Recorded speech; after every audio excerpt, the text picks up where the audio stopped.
What are the things, I guess, in the last 22 months that have stood out to you that you guys are real happy with, that, you and the team and everyone, the 6,300 people that work for DHS that are proud to say, we've done some awesome things? Is there anything that stands out? Absolutely. The first that comes to mind is really the primary strategy when I walked in, which was creating this culture that was built around the human. It's human-centered design. And so we are starting to rethink, and more than starting, we have rethought and we're rebuilding the systems and processes that we operate around the person at the end of the service.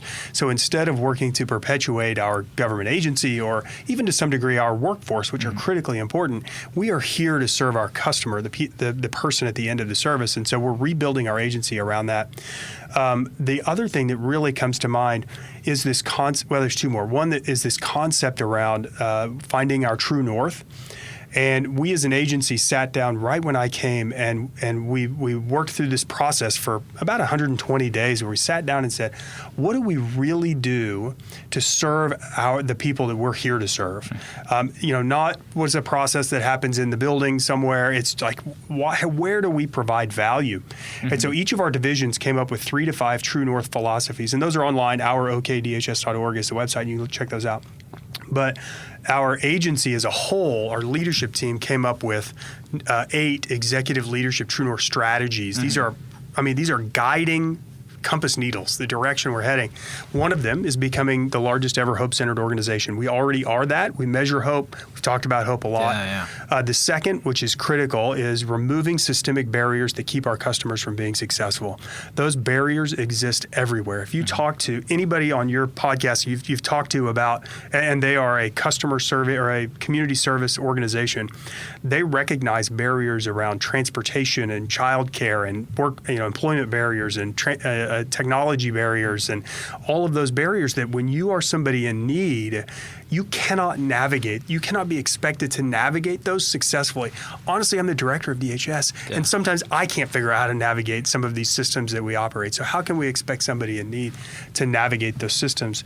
So that's number 2. Number 3 is becoming an elite employer, which is just critical for us. I believe that if you have a passion to serve your community, the Department of Human Services is the place you should want to, the only place you should want to work. And we're getting there. Our workforce is super committed, and I'm passionate about building an agency to serve them. Number 4 is becoming a model of efficiency, effectiveness, and transparency, operating from free from or very little fraud, waste, or abuse.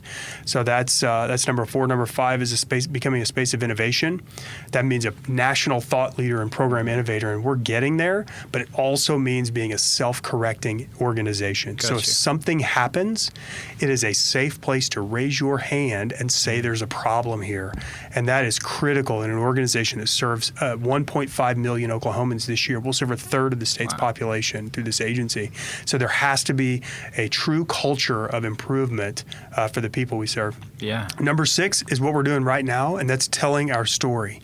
I've mentioned it earlier that my impression of this agency 2 years ago was what I saw in the news, and now I know that that's 180 degrees wrong. That for every bad story, there are 1,000 incredible stories that exist in this agency, and we have just stunk at telling those stories.